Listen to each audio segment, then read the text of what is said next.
Soyez sobres et veillez, car le diable, votre ennemi, rôde autour de vous comme un lion rugissant, cherchant qui il pourra dévorer. Satan et ses démons sont dispersés dans le monde, prêts à détruire les gens et surtout les chrétiens. C'est pourquoi l'apôtre Pierre a adressé cet important avertissement aux disciples du Christ. Nous menons une guerre spirituelle et devons savoir comment, quand et où l'ennemi peut attaquer. Saviez-vous que le diable agit souvent dans notre propre maison ? Oui, c'est vrai. Notre maison est souvent notre refuge, notre port sûr.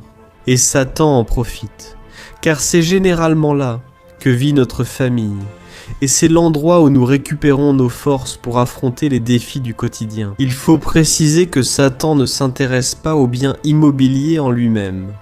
Pour lui, peu importe si votre maison est grande ou petite, simple ou luxueuse, ce qui l'intéresse vraiment, ce sont les personnes qui y vivent, car chaque être humain est précieux et a été créé à l'image et à la ressemblance de Dieu. C'est pourquoi, dans la vidéo d'aujourd'hui, je vais t'aider à découvrir s'il y a des démons dans ta maison et te montrer comment ils nuisent à ta vie spirituelle et interfèrent dans ta relation avec Dieu. Et à la fin, je vais faire une prière puissante pour que toute œuvre maléfique qui pourrait agir dans ta maison soit expulsée au nom de Jésus. Amen. Avant de commencer, mets un like et abonne-toi. Chaque jour, je publie des messages de foi et des prières pour te fortifier dans ta marche avec Dieu. Alors viens marcher avec moi, car ensemble, nous sommes beaucoup plus forts. Le premier signe de la présence de démons chez toi est l'absence de volonté de chercher Dieu. Notre foyer doit être le lieu où l'on recherche le plus le Seigneur. Confions-lui notre vie au réveil, louons-le pour ses bénédictions au repas, et remercions-le pour chaque jour avant de dormir. De plus, Jésus lui-même a dit « Quand tu pries, va dans ta chambre, ferme la porte et prie. À ton Père qui voit dans le secret, il te récompensera. » Une personne qui est attaquée spirituellement dans sa propre maison va probablement perdre l'envie de chercher le Seigneur. Elle essaie de lire la Bible, mais ne peut se concentrer à cause du téléphone, de la télévision ou d'autres distractions. Et quand elle va prier, elle s'endort tout de suite. Même si elle est bien reposée, sortir de la maison pour aller à l'église, alors là, n'y pensez même pas. Ces personnes trouvent toutes sortes d'excuses pour éviter de chercher le Seigneur. Beaucoup disent que quand ils veulent aller à l'église, des visites arrivent toujours juste avant le culte. La vérité, frère, c'est que la plupart ne cherchent pas Dieu, simplement par paresse. Mais je sais aussi que beaucoup n'ont pas de force parce qu'ils sont attaqués par l'ennemi à l'intérieur de leur propre maison. Il faut alors crier au secours, implorer la miséricorde de Dieu et résister par la foi aux ténèbres. Regardez avec moi, la Bible dit « Soumettez-vous à Dieu, résistez au diable et il fuira loin de vous. » Amen.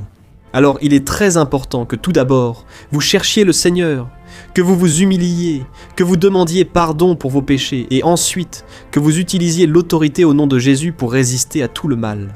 Et la promesse, c'est que le diable fuira. Amen. Le deuxième signe qu'il y a des démons dans votre maison, c'est qu'il y a eu beaucoup de disputes et de malentendus. Connaissez-vous quelqu'un qui passe toute la journée dehors, de bonne humeur et heureux, mais qui se transforme complètement dès qu'il rentre chez lui? Beaucoup d'entre elles vivent des guerres spirituelles à l'intérieur de leur foyer. Et pourquoi cela? En présence de Dieu, le Seigneur nous apporte tranquillité et paix. Même si notre journée a été difficile et que notre routine est très stressante, la simple présence du Saint-Esprit dans notre maison nous apaise déjà et console notre cœur. Quand notre vie est tourmentée par des démons, c'est l'inverse qui arrive. Tu te souviens de cet homme possédé de la ville de Gadara?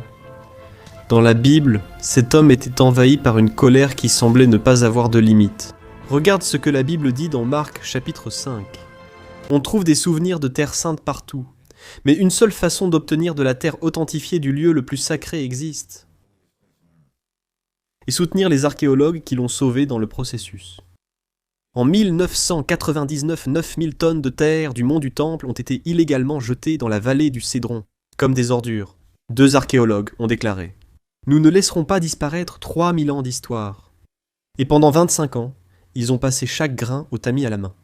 Des pièces de l'époque de David, des sceaux du temps du prophète, des fragments liés à chaque page des Écritures. Vous pouvez désormais tenir en main la véritable terre authentifiée et numérotée du mont du Temple. Ce n'est pas un simple souvenir, c'est un morceau d'éternité. Possédez un morceau de l'histoire biblique. Devenez un gardien et soutenez l'archéologie biblique. Tenez votre fragment du mont du Temple. Cet homme vivait dans les tombeaux, et personne ne pouvait le retenir, même pas avec des chaînes, car on lui avait souvent mis des chaînes aux pieds et aux mains. Mais il avait brisé les chaînes et cassé les fers de ses pieds. Personne n'était assez fort pour le maîtriser. Celui-là. Attaquer les gens parce qu'il avait beaucoup de démons en lui. Cependant, lorsque Jésus s'est approché de lui et a chassé ses démons, il a expérimenté la paix que seul Jésus peut donner à quelqu'un. C'est pourquoi, chers frères et sœurs, ne sous-estimez pas l'ennemi. Beaucoup de gens lancent des malédictions contre notre maison et souhaitent du mal à notre famille.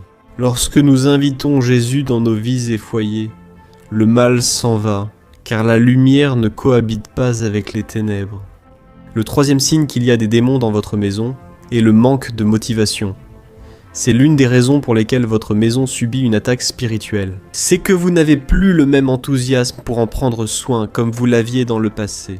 Et l'une des premières choses qui commencent à se produire dans ce sens concerne le nettoyage et l'organisation de la maison. L'ennemi fait en sorte que ces soins perdent leur valeur pour vous, et alors tout se détériore et devient sale. Réfléchissez à la façon dont vous prenez soin de votre foyer et de ce que Dieu vous a confié. Je sais que nous vivons des jours très chargés, où beaucoup travaillent à l'extérieur et bien souvent n'arrivent pas à garder la maison organisée. Mais ce dont je parle, ce sont de ces personnes qui ne se soucient plus du tout de prendre soin de leur foyer. Le diable aime la saleté, le désordre, parce que l'ennemi est contre tout ce qui plaît au Seigneur et à Dieu. Soyez propres et organisés. La Bible dit dans le livre de la Genèse qu'il a mis de l'ordre dans le chaos, et pendant la création du monde, tout a occupé sa place selon sa volonté. Si nous observons tout ce qui pointe vers le Seigneur, il y a ordre et perfection. Voyez ce que l'apôtre Paul a dit sur cette qualité de Dieu. Dieu n'est pas un Dieu de désordre, mais de paix. Mais tout doit être fait avec décence et ordre. C'est pourquoi nous devons demander à Dieu le discernement spirituel pour comprendre quand il s'agit de notre négligence ou quand c'est une oppression de l'ennemi qui fait que nous ne nous soucions plus de nettoyer et d'organiser notre maison. D'accord, frère. Nous sommes des êtres spirituels vivant dans un corps charnel, et c'est pour cela que nous subissons tant d'influences du malin dans nos vies. Même si nous avons reconnu Jésus comme Seigneur et Sauveur, le diable continue d'essayer de nous faire tomber, humilier et détruire. Mais la bonne nouvelle, c'est qu'il y a un Dieu puissant qui combat pour nous, qui nous défend du mal. Il suffit que tu lui demandes de l'aide dans la prière et que tu mettes sa parole en pratique chaque jour. Amen, c'est pourquoi je souhaite lire avec toi le psaume 91 écrit par le roi David. Alors qu'il avait besoin de la protection et de la délivrance du Seigneur, il subissait une forte oppression. Nous allons lire le psaume, et ensuite je vais prier pour ta vie. Amen. Le psaume dit ceci. « Celui qui habite sous l'abri du Très-Haut et se repose à l'ombre du Tout-Puissant peut dire au Seigneur, « Tu es mon refuge et ma forteresse. Mon Dieu, en qui j'ai confiance, te délivrera du piège du chasseur et du poison mortel. Il te couvrira de ses plumes, et sous ses ailes, tu trouveras sa fidélité. Elle sera ton bouclier protecteur. Tu ne craindras ni la terreur de la nuit, ni la flèche qui vole de jour, ni la peste qui rôde dans les ténèbres, ni la peste qui ravage en plein midi. 1000 pourront tomber à ton côté, 10 000 à ta droite, mais rien ne t'atteindra. Tu regarderas seulement, et tu verras le châtiment des méchants. Si tu fais du Très-Haut ton refuge, aucun mal ne t'atteindra, aucun malheur n'approchera de ta tente, car il donnera des ordres à ses anges à ton sujet pour qu'ils te protègent dans toutes tes voies. Ils te porteront sur leurs mains, de peur que ton pied ne heurte une pierre.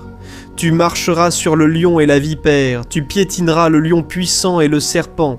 Parce qu'il m'aime, je le délivrerai, je le protégerai, car il connaît mon nom. Il m'invoquera et je lui répondrai. Et dans l'adversité, Je serai avec lui, je le délivrerai, je lui accorderai une longue vie, et je lui montrerai mon salut. Amen, quel psaume merveilleux, mes frères! Et maintenant, nous allons prier, si vous le pouvez. Fermez les yeux et recevez cette prière au nom de Jésus. Seigneur, mon Dieu et mon Père, nous nous plaçons devant toi en ce moment pour te remercier de l'opportunité d'être en vie. Ô mon Père, nous te remercions pour ta grâce, pour tes soins envers nos vies et pour tout ce que tu nous offres. Ô mon Père, je te demande pour chaque frère et sœur qui prie avec moi. Seigneur, ta parole affirme que quiconque se réfugie en toi et se confie en ta puissance sera protégé du piège, du chasseur et du poison mortel. Alors, mon Père, entre dans la maison de cette personne avec ton Saint-Esprit et libère cette personne et toute sa famille des pièges que Satan et ses démons sont en train de placer dans ce foyer. Seigneur Dieu, détruis chaque point maintenant. L'enfer est très aigu. Et Seigneur, cette personne est en train de se plaindre de quelque chose. Que está roubando a paz. Raison dans le mien. Ils donnent une notion, Père immoral. Et vont-ils se cacher dans le royaume? Dieu, s'il te plaît, démasque-les. Fujo dessa pessoa que está comigo agora, para que nenhum mal atinja ela, para que nenhuma desgraça. Épouse, jalousie, sans vengeance. Mon Père, touche cette personne. Place tes anges, Seigneur, dans chaque pièce pour qu'elle soit protégée du mal. Que le Seigneur la protège, et pas seulement elle, mais toute sa famille. Mon Père, sous tes ailes, que l'ennemi ne trouve pas cette famille, mais que le Seigneur puisse la cacher sous sa protection. Que le Seigneur apporte la délivrance, mon Dieu, et ne permette pas que cette personne trébuche sur une pierre, mais que le Seigneur lui donne la sainteté et l'autorité pour marcher sur le lion, les serpents et tout pouvoir du mal contre sa vie. Ô mon Dieu, au nom de Jésus, je crois que le Seigneur écoute nos prières. Maintenant, je crois, mon Père, que le Seigneur nous aime, que le Seigneur nous connaît par notre nom. Et, comme le dit le psaume 91, c'est pour cela que le Seigneur nous sauve et nous protège, parce que nous sommes tes enfants bien-aimés. Mon Père, délivre-nous, Seigneur, des attaques des démons qui nous tendent chaque jour et aide-nous à ne pas céder à la tentation. Que nous puissions vivre dans l'obéissance, l'amour et la fidélité envers le Seigneur. Que ta parole soit dans notre cœur et nos attitudes. Que le Seigneur, mon Père, nous donne de marcher chaque jour en ta présence. Au nom de Jésus, je prie et te remercie pour tout ce que le Seigneur a fait et fera. Amen. Gloire à Dieu, mes frères, qu'il est bon de chercher le Seigneur. Je souhaite que le Seigneur soit présent dans ta vie, dans ta famille, dans ta maison. Et chaque fois que tu auras peur, que tu seras inquiet, c'est le moment de te lever dans la prière. Marche dans ta maison, tends la main dans chaque pièce et proclame les bénédictions du Seigneur. Réprimande tout le mal au nom de Jésus, et avant de dormir, prie pour ta famille, prie pour toi-même. Demande que le sang de Jésus te couvre et te protège de toute attaque du mal, d'accord? Tu verras les ténèbres disparaître, car quand un enfant de Dieu affirme l'autorité du nom de Jésus, elles ne peuvent rester.